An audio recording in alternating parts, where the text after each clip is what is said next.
In-Laws and Crime. I'm Ashley. I am Megan. This is In-Laws and Crime. Take two. Take two.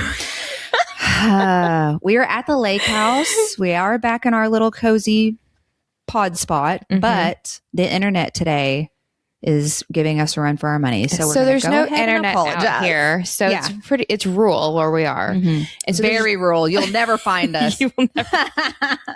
Don't challenge our listeners, Megan. Yeah. Oh yeah. That was not a challenge. No. But it's really rural out here. And so there's no internet. So when we're out here, we have to hotspot. Yeah. And that's not fun. And we lose connection a lot because the bars out here we're trying to find a solution. Jacob, Ashley's husband, is on the case now. So he's searching for a hotspot for us that we can just leave out here.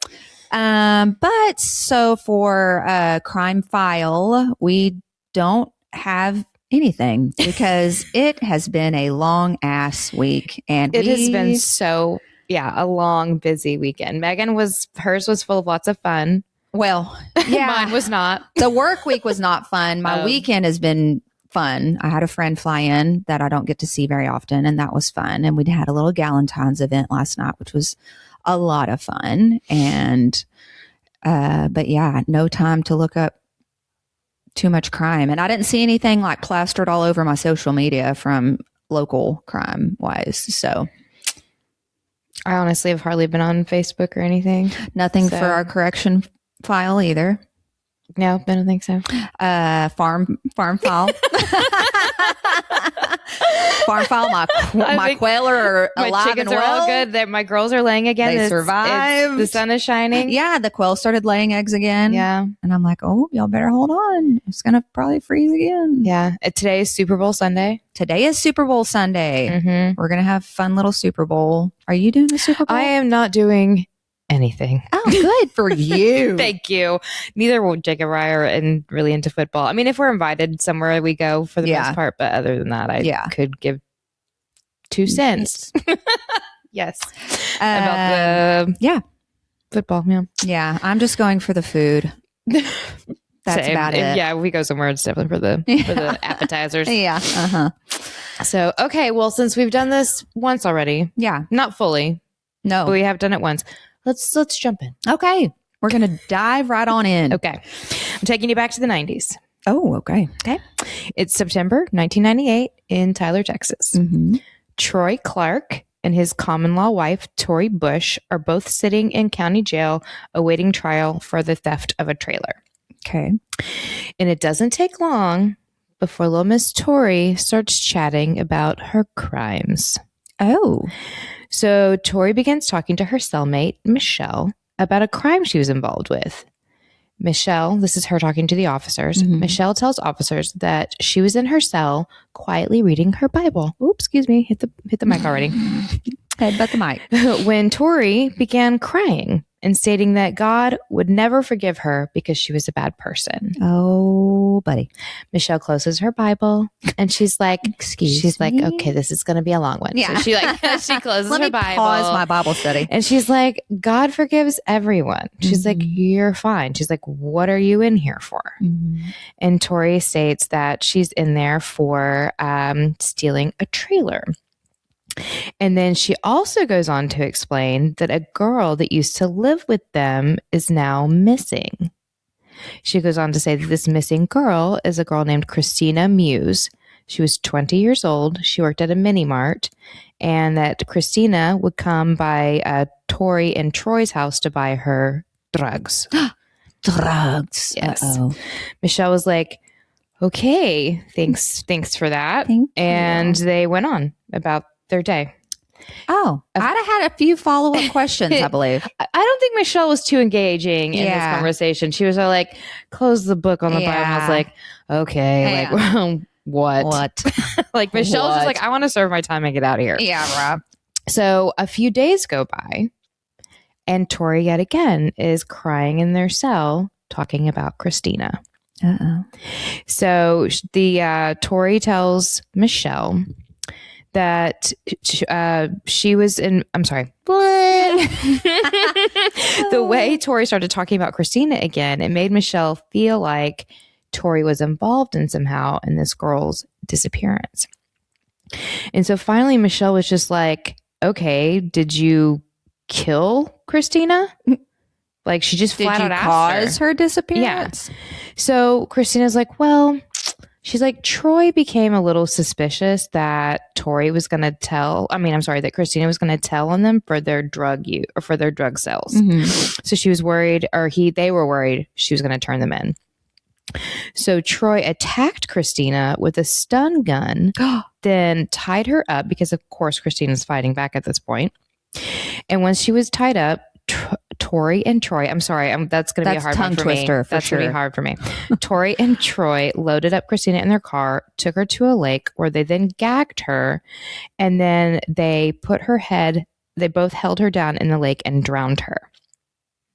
That escalated very quickly. Yes. Wow. So once Christina was dead, they weighted her body with concrete and dropped her in the lake. My heavens. Then Tori goes on to tell that Troy at one point confessed to Tori that he had killed another man previously in Pasadena, but was never convicted or found guilty for the murder. What? That he basically got away with it. Oh my heavens. So these are not your run-of-the-mill trailer thieves. No. And so again, Tori reiterates that all these crimes revolving around Troy and her were all drug related. Yeah. Because so their drug of choice or whatever was meth. So fun. So Michelle tells investigators that she wanted to come forward with this information because she thought it was the right thing to do. Investigators show Michelle a picture of Tori, and she confirmed. She's like, "Yep, that's my chatty little cellmate, Tori Bush." So, and I tried to look up what Michelle was in for, but I couldn't find it. Yeah, I couldn't find it. But well, apparently, like they change cellmates, every often. So they rotate them. So our little talking Tori doesn't just confess to Michelle. Another inmate comes forward named Kendra, and she has information for investigators about a missing person. Wow. Christina Muse. So Kendra tells investigators that Tori told her when she was in jail that she was in jail for the theft of the trailer. And then just as she did with Michelle, Tori begins to cry and starts telling Kendra about Christina. Wow. Kendra told investigators that Tori cried often over Christina and that Kendra picked up on the fact that Tori and her husband Troy had something to do with Christina's disappearance.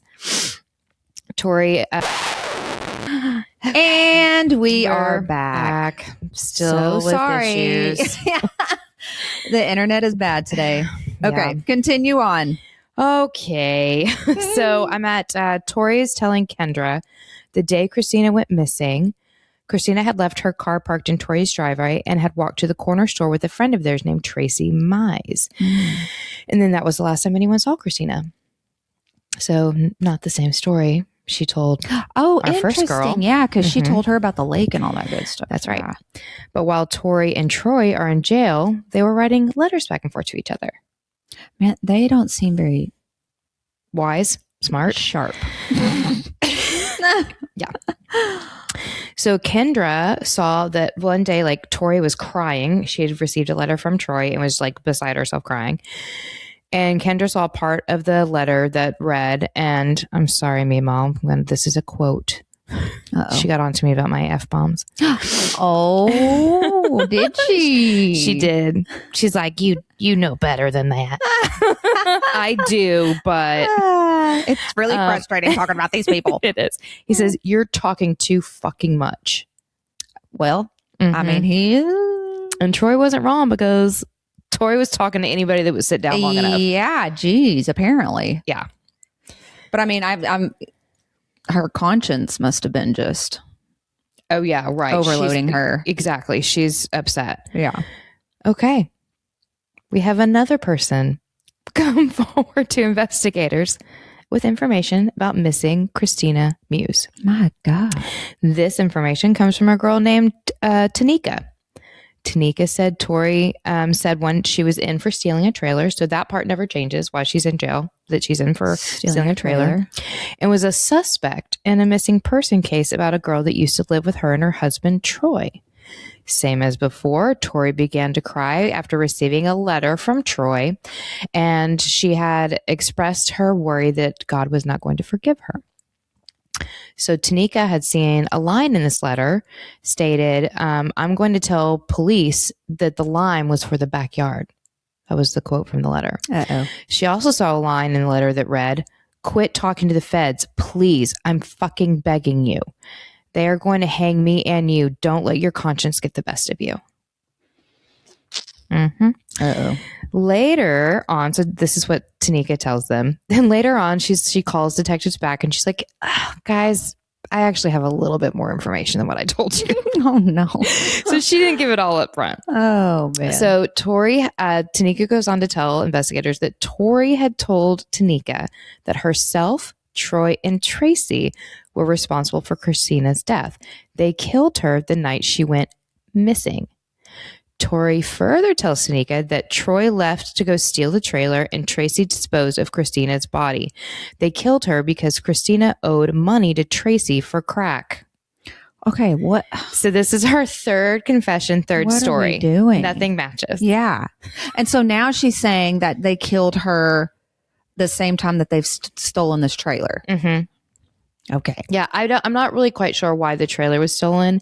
I could never get information on what they were stealing the trailer for. So I'm not 100% sure. Oh, God. I have confession number 4. My God. This confession comes from a girl named Melissa, who was cellmates with Tori for 1 week. In 1 week, this girl was just saying her, confessed all her sins, saying her sins. So, and nobody told Tori there's no loyalty in the criminal world. Nobody told her. Yeah. Okay. And I'm going to assume that these girls are coming forward because it's the right thing to do. But I also don't know that they weren't trying to get a break. Right. Sure. They want lighter sentencing for this information. Right. Yeah. I mean, it could be either way. Yeah. So, okay. So Troy, while they were roommates, Troy sent Tori yet another letter. In this letter, he says, again, and I quote, keep your mouth shut. Don't say anything else to anyone. Everyone in here is narcs. They're snitches. If you do what I say, I'll get us out of this. Melissa said that Tori never directly said that she was involved with Christina's disappearance, but Tori did implicate Tracy as one who made Christina disappear. Because one night at their home, Tracy told Tori, and this is another quote, that she wouldn't have to worry about that girl anymore. Mm-hmm. At this point, investigators are like, okay, we need these letters. Yeah. So they start searching their cells for those letters. And in the meantime, they take Tori and Troy into investigative rooms to let's start talking. So I'm guessing back then they didn't filter those letters as they came in. I'm guessing they didn't because they had clearly some incriminating information. Yeah. Right? So, but if what the girls are telling the police is true, right? That these are pretty damning letters. Oh, yeah. So they find all 4 letters from Troy. And investigators confirmed that the information the girls had admitted to seeing in the letters was true. It was accurate. They were in there. And that the letters were actually quite threatening to Tori. So investigators bring Tori in for questioning, but she immediately was like, I need my lawyer, Kurt Knowles, to be present before I talk to you. Oh. So investigators reach out to Kurt, and he agrees to come to the station to be present during the interview. And investigators call David Dobbs, the DA's office, to be present as well. When the attorneys arrive for questioning, Kurt has a chat with Tori and then tells investigators that based on the information Tori's about to provide, that they wanted to make a deal with the DA's office. Oh, damn. Okay. So here's what she told old Kurt Knowles. Okay. Tori told her attorney that Christina stole meth from Tracy Mize. Earlier it was crack. Now it's meth. That's when Tracy left Tori and Troy's house with Christina. Tracy returned to the house later that day without Christina and stated that they would not have to worry about Christina anymore, that he had taken care of her. Tori goes on to tell her attorney that Christina's body can be found off of Highway 155. But investigators are like, yeah, no, we're not buying that story. And they felt that Tori wasn't being truthful. because they had all these testimonies from Tori's cellmates. Well, she's got 45 other stories. I mean, yeah. And none of this, she never mentioned Highway 155 or anything like that. So they're like, yeah, we don't believe you. Yeah. Well, when Kurt Knowles, her attorney, finds out that she's clearly has no intention of being honest, he immediately resigns as her attorney. Well, he's like, and I'm out. Okay. I can't represent you if you're not going to be honest. Yeah. So she's going to have to be assigned another like attorney, a state's attorney. This is a quote from Tori. Okay. She tells officers, because they're like, look, you need to be honest with your attorney. Like, it's better for you to be clean. Yeah. Be honest. Yeah. And so Tori's like, okay, let me talk to my new attorney and see if I can't come up with details that will make everyone happy. That's not the point. That's not the point, weird. Tori. Why would you say that? Let me see if I can come up with a story that'll make everyone happy. What do you mean? We're investigating a crime, ma'am. Let me think of what tale I'm going to tell you next. Yeah, we're not here for story time. We're here for let's figure this out. Yes. Okay. So now it's our second attempt getting a story from Tori. Mm-hmm. But really, it's the sixth one, if you think about it. Yeah, no crap. The 16th. Yeah. So she's assigned attorney Eddie Parker. And he comes, to have a chat with everyone, and then along with the DA's office. And after he talks to Tori, he comes out and he says, okay, Tori wants 30 years in prison for the murder of Christina Muse for her like confession involvement. Yeah. And so they're like, okay, cool, let's hear it. So Christina, I'm so sorry. There's a lot of names. It has just been, and it's just, my brain is just fried. And we're totally afraid this is just going to all of a sudden cut off. Yeah, our internet's just going to die. Yeah. Okay. So Tori said Christina came over to their house and asked to borrow money, and Tori refused to give her any because she'd already lent her $5. She said, then Christina popped off and said, that's fine. I'll have sex with Troy and trade for meth. And then she was going to do her best to take Troy away from Tori. Oh, no. So, and let me just say, Troy is nothing to write home about. I looked this dude up. He's not. Okay. I would imagine not. Yeah. So in the midst of this heated argument, Christina picks up a screwdriver and goes after Tori. In self-defense, Tori picks up a board, like a 2x4, and hit Christina in the head, knocking Christina into the bathtub, which was oddly enough already filled with water. No. From there, Tori held Christina's head underwater until she drowned. This is just completely like wild. Yeah. A few minutes later, Tracy Mai showed up at the house, and Tori takes Tracy to show him basically Christina's body. Yeah. And Tracy's like, okay, oh my God. Okay. He's like, all right, go to Amber's house next door and ask her to take you to Walmart to get 2 bags of lime. So Tracy like jumps into action, like, we got to get rid of this body. Oh, geez, Louise. When Tori gets back from Walmart, Tracy had put Christina's body in a blue plastic barrel in a back room. From there, Tracy poured cement and lime into the barrel, and then they took the barrel to Miss Young's property off of Highway 64 near the Tyler Pounds Airport. I'll get into who Miss Young is in a minute. And I want to know, every time we're in one of these stories, it's always those blue plastic barrels. Where are y'all getting these? I don't know. I don't know where they come from. I assume like a feed store, but I could be wrong. I mean, dadgum. Every time they're like, and then they just randomly all of a sudden had a blue plastic barrel. Yeah. I don't know. Wow. If it was a Lowe's bucket, Jacobs probably has 1,000 of them, but yeah, big barrel. Talking about those big, huge, yeah. Yeah. So Miss Young wasn't home at the time. So Tori let Tracy out of the truck, where he went around to the back of Miss Young's house to get her tractor.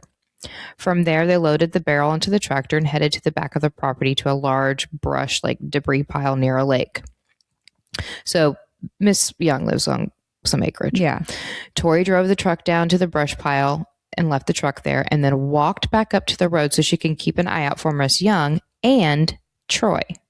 And I'll get into a minute how Troy connects to that. What in the world? Tori isn't quite sure what Tracy did with Christina's body at that point, but she assumes he buried it under the brush pile that was there. Yeah. Okay. So before I jump into who Miss Young is, I just want you to know that during the investigation, Tracy Mize is missing. He's MIA. Oh. We know he's missing in action because he didn't show up for court to report to his probation report to his probation officer. And his probation officer's like, absolutely not. He's never missed one check-in. Like, he was anticipating this court. He's ready to get this behind him. Yeah. So, and I don't know what it was for. I didn't look into Tracy Mize, but yeah. Anyway, so I'm sorry. Headbutting the microphone. So investigators interviewed Troy, who claimed to know nothing about Tracy's whereabouts. In fact, he became increasingly angry when talking about Tracy because it was Tracy's fault that he was in jail for the stolen trailer. Mm-hmm. Troy also randomly says during the interview that he knew nothing about Christina Mew's death or the barrel she was put in. And they're like, huh, we weren't talking to you about that. We were here about Tracy, but good to know.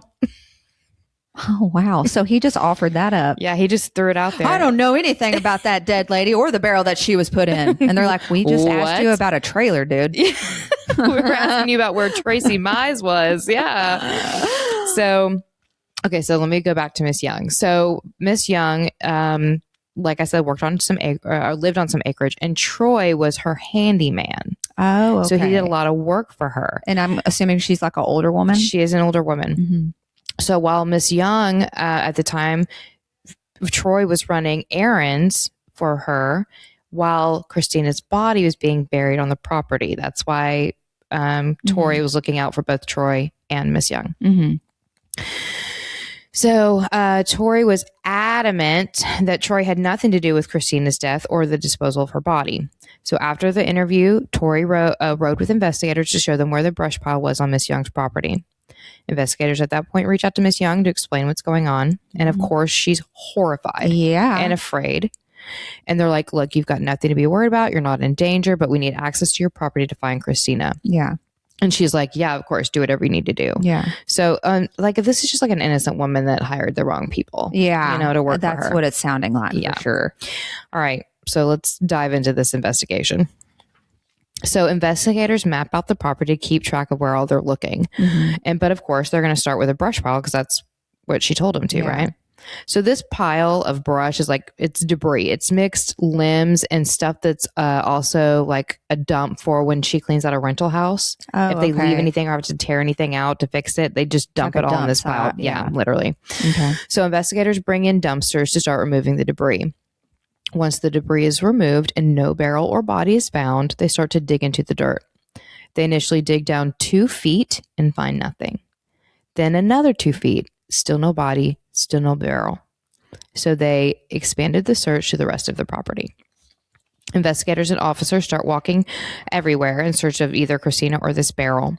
And Miss Young's property was like mixed vegetation. So there's pasture, there's woods, there's a big lake, there's a small lake, plus her rental homes, outbuildings. Wow. Like there's lots of stuff for them to cover on this property. And you didn't ever get like the total number of acreage? Okay. I know it said somewhere. And when I was scanning, I couldn't find it. Again, when I rescanned. So it did say crap ton. Yeah. I want to say it was like 80 acres, but I can't be sure. Okay. So, but they didn't find any like undisturbed or disturbed ground, right? Okay. They found nothing to lead them to think that she was Imagine somewhere. that. Yeah. So as they continue to expand the search on the property, an officer sees an unburied, unused septic tank that belonged to Miss Young's daughter, Miss Thompson. Okay. Miss Thompson planned to build a home on her mom's property, so the septic tank was for her future home. Officers asked Miss Young to borrow her tractor to remove the heavy lid, and she's like, of course, go ahead. So with permission, officers removed the lid, and they're immediately hit with the overwhelming smell of decomposition. And they're like, we've got her. We've got Christina's body. The body is floating face down in a tank of water that's about 3 feet deep. Oh my God. The body was clothed in a t-shirt, jeans, and red winged boots. So if you know what red winged boots are, that's a man's work boot, like a construction site or oil rig. Like that's a man's work boot. Yeah. So they're like, I don't think that's Christina. They're like, I think that's a body of a male. So the body was removed and sent to the medical examiner's office, and the septic tank was loaded on a flatbed trailer and hauled in as evidence. Tori and her attorney, Eddie, were brought to the site for questioning. Tori stood firm that she had no idea who they would have recovered in the septic tank. Golly. But can you imagine poor Miss Young and Miss Thompson? Like, how many dead bodies are on their property? Right? I hired these people to come help me, and now all of a sudden I have dead bodies on my property. Can you imagine? Ugh. Okay. So they keep pushing Tori. And so finally she's like, well, maybe I do know who's in the septic Well, now that you mention it. Maybe I do know something. Septic tank. Oh, okay. Oh, it was a septic tank. Septic tank. Oh, my bad. Yeah. I do know who was in that one. Yeah. Actually, now I recall. Yeah. So they're like, they literally are like, WTF, Tori. Yeah. Like, what is going on? So like, you're clearly not being truthful. Like, tell us, like, who are we looking at here? Like, literally what's going on? Yeah. And so Tori's like, okay, let me tell you. So now we're at our fourth confession with Tori. Dear okay. Lord. She's like, okay, here's what really happened. So she starts, oh, wait, hold on. Did she tell him? I'm sorry. I did. I turned too soon. Every time. So Tori tells investigators that the body in the septic tank was Tracy Mize. Wow. Mm-hmm. Okay, that was the line I'd missed. That was the big reveal. Okay, so so now she's telling the story, like the full on story. Yeah. So Christina had come over to Troy and Tori's house, and they were going to give Christina $20 for some CDs. While hanging out, Christina was sitting on the bed, and Troy came up behind her and shocked her with a stun gun. As Christina fell to the ground, Troy quickly bound Christina's hands, feet, and mouth with duct tape. Dang. Tori said that Troy had become increasingly suspicious of Christina and was worried that she was going to snitch on them for their drug dealings, because allegedly Christina had threatened to go to the police at one point. After Christina was immobilized, Troy put her in the closet. At one point, I guess she was kicking and screaming because she needed to use the bathroom. So Troy let her out, but he stood in the bathroom while she went, and then he yelled at Tori to bring him a board. Oh, no. So Tori brought him a board that was 3 feet long. It was like a 2x6. Yeah. So some of these details, right, are repeating themselves now a little bit. Something happened with the board. Mm-hmm. Tori left the bathroom, and then she heard a loud thud. When she rushed back to the bathroom, she saw Christina lying on the ground and a blood pooling around from her head. Tori told Troy to calm down, that it didn't have to be this way. It didn't have to end this way. Mm-hmm. But Troy felt differently. He said, if you don't shut up and help me, you're going to be next. Oh, okay. Yeah. At that point, they filled up the bathtub with water and drowned Christina. Tori stated that Troy made her help him hold her underwater because, of course, Christina's fighting. Yeah. Right? So after Christina was dead, Troy told Tori to go get the neighbor Amber to drive her to Walmart and get 2 bags of lime. On the way to Walmart, Amber could tell something was off with Tori. Tori stated that she would never see Christina again and told Amber not to ask any more questions. Oh my gosh. When Tori arrived back at home with Troy, when Tori arrived back at home, Troy had Christina stuffed in a 55 plastic blue barrel in the back room. Then Troy had filled the barrel with cement and lime and left it overnight to cure. The next day, Troy and Tori dragged the barrel to the back porch. They then placed limbs, dirt, and trash on top of the barrel because they only filled it about 2/3 of the way full. Oh, I see. Mm-hmm. Okay. So later, Tori calls friends Ben, a girl named Amber, the neighbor, and Amber's boyfriend Mike over to the house to help load the barrel and other debris into the bed of a truck to be dumped. After everything was loaded up, Ben, Amber, and Mike left. Tori and Troy drove to Miss Young's house to dump everything. She said part of what she told investigators had been true. The barrel was near the debris pile. However, it was Troy that disposed of the body in the barrel, not Tracy. The following day, Troy made a comment to Tori that he hoped the small lake didn't dry up. This made Tori think, well, maybe he dumped Christina in the small lake then? Like she's still saying she's not sure where it is. Okay. So, but she said she was initially dishonest with police because she was afraid of Troy because he was part of the Aryan Brotherhood, and that if she went to jail, he would have her killed while she was inside. Oh my! So she was gosh. worried. This is why she was saying she was just being dishonest. So she goes on to tell investigators that Troy had made the decision to kill Tracy because he saw some sort of written documentation that Tracy had told his probation officer that he had information on where a dead body could be found. Oh. So Troy assumed Tracy was referring to Christina because why wouldn't he be? Right? How many dead bodies do you know about? How many? I don't know.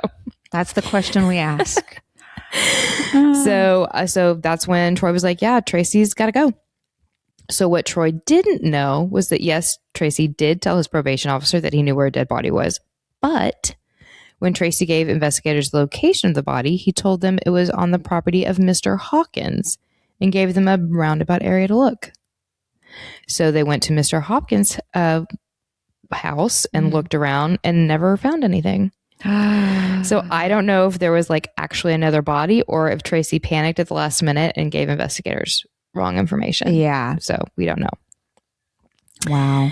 Okay. So I'm going to talk a little bit about Christina. Mm-hmm. So while the investigation was underway, police are digging into who Christina really was and what more did they need to know about Troy. Mm-hmm. So investigators reach out to Maggie Muse, Christina's mother. They asked her if she had any dental records for Christina, and unfortunately, she's like, no. I don't think she ever saw a dentist. Mm. They asked her, does she have any tattoos or any broken bones, anything that might help ID her? And Maggie tells them Christina never broke a bone, but she does have several tattoos. She has a teardrop on her shoulder, and then she has someone's name written across her ankle, and then she had a dot on top of the web of each hand. So, like, I assume, like, maybe a dot, like, between her thumb or pointer finger, maybe. That's all I could think of. Like, yeah. It didn't really go into much detail about that after that. She also tells investigators that Christina had 2 children. She's 20 years old. She had 2 children already. She had a child in Jacksonville, Texas that she gave up for adoption. She also had a second child in Angleton, Texas, but before she could give the baby up for adoption, the father of the baby, Chris, stepped in and fought for custody, which he was granted. So investigators met up with Chris, the father of her child, and they asked him, like, hey, do you know if she would have had any dental records? And he said, no. He thought that maybe she had some x-rays done at a dental office in Lake Jackson because she eventually wanted to get braces to fix her teeth. But like, he's like, that's all I really know. Yeah. And they checked into it and like, they didn't find that she had any dental records, but she had to have been like a very young mom, only 20 and already giving birth to 2 children. So I don't know if she was like kicked out of the house at one point or like ran away, but it seems like she lived kind of a rough little life. Yeah. Especially to be around these characters we're talking about. Mm-hmm. Okay. So let's get into Troy. Mm-hmm. So investigators find that Troy had been married previously. So they start to track down a woman named Marla Clark. Mm-hmm. They find a number for her call and leave a voicemail. The call is returned, but not by Marla, but her father, Dana. Dana tells investigators that Marla doesn't have a phone and is currently living in Pasadena, Texas. Remember where the Troy supposedly shot a man? Oh. Mm-hmm. And so Dana says, I don't have an address for her because she just recently moved. But he said, if you call my wife, Frances, I think she's got an address for Marla. So they reach out to Frances, and sure enough, she confirmed Marla does not have a phone. She's currently not working. And yes, she has the address. So she gives them her address to the apartment complex.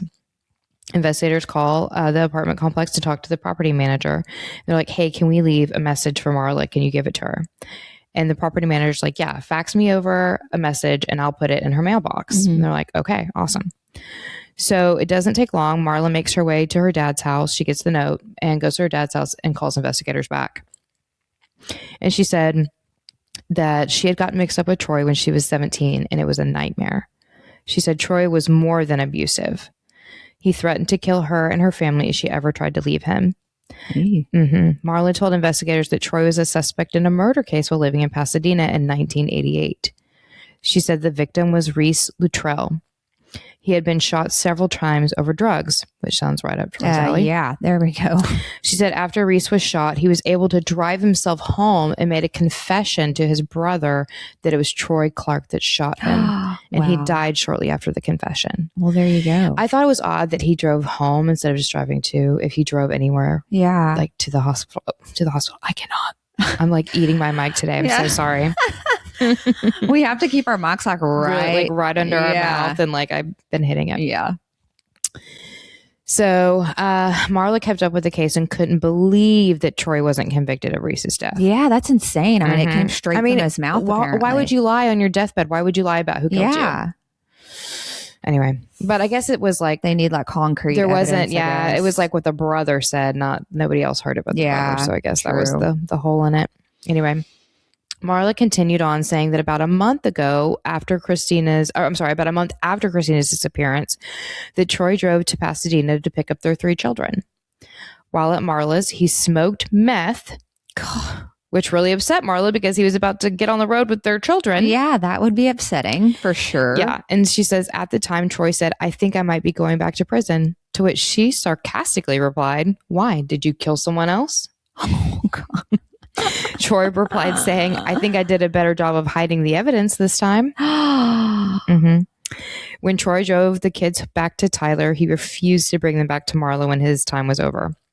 So Marla had to drive down to Tyler and get police involved so that she could get custody of her children back. What? He sounds like a straight he's a piece. I don't know how we got all these women. Ass. Yeah. I don't know how we got them. Anyway, she said that at one point, Troy and Marla had moved to Oregon, and who followed them was a girl named Tori and her boyfriend at the time, whose name wasn't given. And she said Troy had become increasingly domineering and controlling, and that Marla wasn't allowed to talk to anyone unless Troy gave her permission to. Ew. Mm-hmm. And she said at this point, when they're living in Oregon, this is when she believes that the affair began between Troy and Tori. Yeah. So, and I'm sure it did. Yeah. Because he sounds like a gem. Yeah.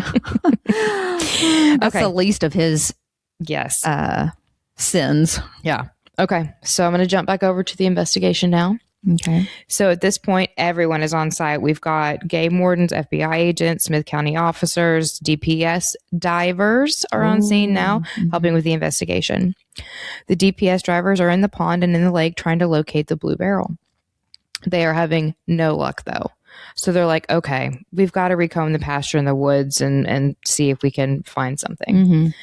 But then, all of a sudden, an officer spots down in a ravine by the dam of the lake, he spots something. Mm.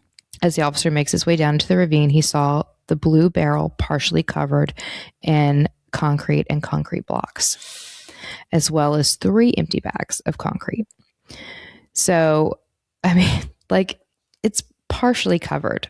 This guy was so lazy. Yeah. He only partially covered. God.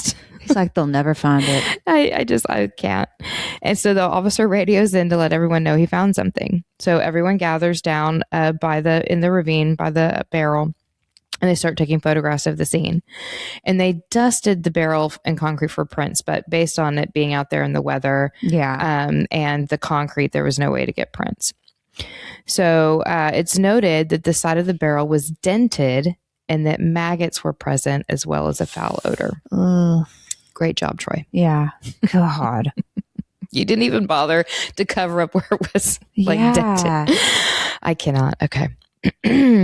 So now they find that now they're like, okay, this is it. Mm-hmm. They have to find a way to get the barrel loose. So without damaging it, right? To like the least amount of damage to the barrel as possible.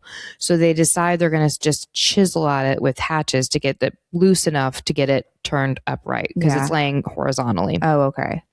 So, and they want it upright to be able to strap it up. So, anyway, so once the concrete is off enough for them to move the barrel, a winch is brought in to lift it up on its end. The barrel is only 2/3 of the way full, which I mentioned earlier.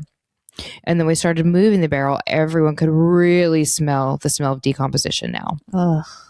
At this point, the entire barrel is wrapped in plastic to preserve evidence. And then the barrel is strapped up with nylon straps, lifted out of the ravine. So once it's out of the ravine, Avalon Mortuary transported the barrel to Southwest Forensics in Dallas for the medical examiner to begin removing the barrel and concrete from around what they believed is going to be Christina's body. Yeah.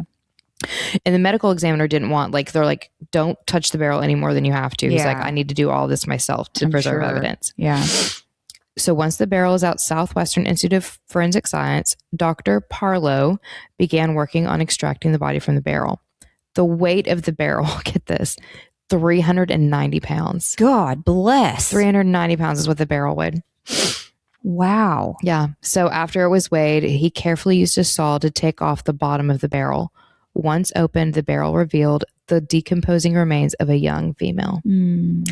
Yep. Around her hands and feet were duct tape that was carefully removed and taken into evidence. Investigators told Dr. Parlow they believed the body was that of 20-year-old Christina Muse. So Dr. Parlow requested dental records, but we know none exist. But DNA provided by the family identified her as Christina Muse. That's so sad. So based on what investigators know of Troy and Tori, along with the confessions, the letters, and witnesses, investigators have enough to charge Troy and Tori with the murder of Christina Muse. Yeah. As far as Tracy Mize, that was also put on Troy because he bragged about shooting Tracy with a .38 caliber pistol to multiple people, also telling them where Tracy's body could be found. And he was jumping on Tori for talking in prison. And here he was chatting it up in the streets. I mean, world's dumbest criminals. So, okay. Anyway, wow. Just so dumb. Yeah. So Tori and Troy were convicted of the murder of Christina Muse. Tori is currently serving life in prison and Troy received the death penalty. Oh, dang. So Tori and Troy were both tried in 2000 and Troy was actually executed in 2018. Wow. These are his final words. Oh, God, I can't wait. I'm not the one that killed Christina, so whatever makes y'all happy. I love y'all. I'll see you on the other side. Love y'all. And I'm out. That's it. Troy's family, along with Tori, were present at his death, along with Christina's family. Wow. And that is it. Wow. The story of a body in a barrel. That is frustrating as hell. The multiple confessions, like you're right, the stupidity. I was just going to say that the stupidity of like how much they just talked about it. Yeah. And then he was getting on to her. I know. Doing the same shit. Yeah, there was a lot that went into like the people that came forward were like, yeah, he's been talking about it for a while. Yeah. And then actually, was wild too. I didn't put this in my story. Like kind of like your case with the contacts. What was that guy's name? Oh.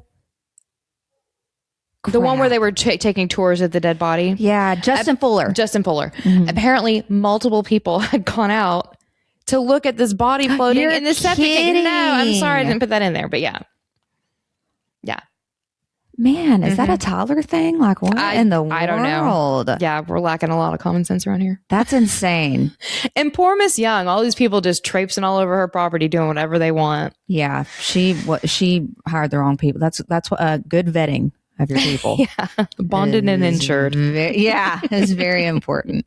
Well, thank you, Ashley. That was wonderful. You are welcome. Thank you for frustrating all of us. Yeah. Well, happy Super Bowl Sunday. Yeah. Well, y'all are getting this on Monday, but we'll see who wins. A happy Super Bowl. Yeah. Well, come back next Monday. Mm-hmm. Like, subscribe, and share on all of our things. Mm-hmm. And rate and review. Yeah, please. And if you have a story or a tell, please email us at inlawsandcrime@gmail.com. And keep your roots deep. And your head on a swivel. Bye.